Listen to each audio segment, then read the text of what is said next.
Salut tout le monde, c'est Jojol, je vous souhaite la bienvenue dans cette vidéo déballage du Nexus 6, le smartphone de Google pour cette année 2014 signé Motorola.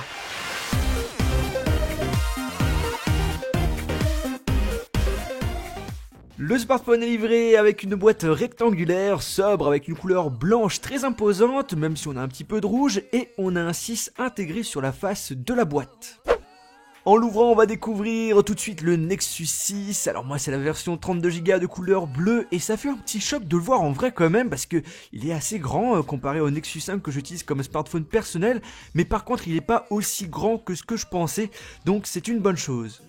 On arrive à bien le prendre en main, c'est déjà un bon point positif. Bon, on va le mettre de côté pour voir ce qu'on a d'autre. Alors on a une pochette où on retrouve une notice et l'épingle qui vous permettra d'enlever le support nano SIM et non micro SIM. Ensuite on a des écouteurs de la marque Motorola avec micro qui me fait penser un petit peu au style des écouteurs Apple. Et enfin, on a un câble micro USB vers USB et un gros chargeur secteur USB encore signé Motorola.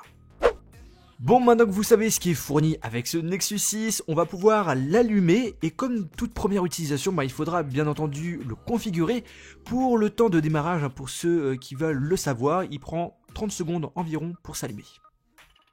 Première étape, on va nous demander de choisir notre langue, moi c'est le français, d'insérer notre carte SIM, bon ça c'est pas obligatoire, mais en tout cas c'est une nano SIM qu'on met donc en haut de l'appareil.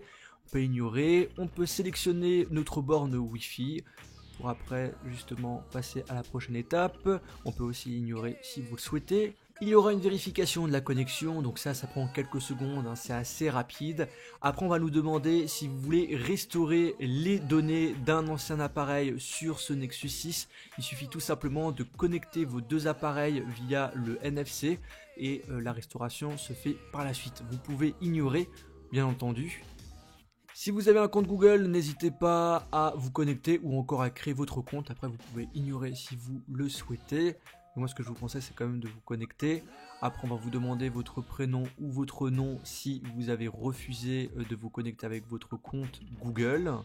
Ensuite, on va avoir des services Google. Alors moi, je vais tout décocher parce que ça ne m'intéresse pas de donner plein d'informations à Google sur mon utilisation. Et du coup, en faisant suivant, la configuration est terminée. Il est possible qu'on vous propose de télécharger la dernière version de Lollipop. Donc du coup, téléchargez-la, comme ça vous avez la dernière version sur votre Nexus 6. Ma vidéo déballage du Nexus 6 est terminée. Si vous souhaitez voir d'autres vidéos sur ce smartphone, comme mon test, mon avis et j'en passe, vous retrouverez toutes mes vidéos sur cet appareil dans la description. Je vous souhaite de passer une bonne journée ou une bonne soirée. On se retrouve dans une prochaine vidéo iOS ou Android sur ma page Facebook, Twitter, Google+. Et n'oubliez pas de vous abonner sur ma chaîne YouTube. Salut!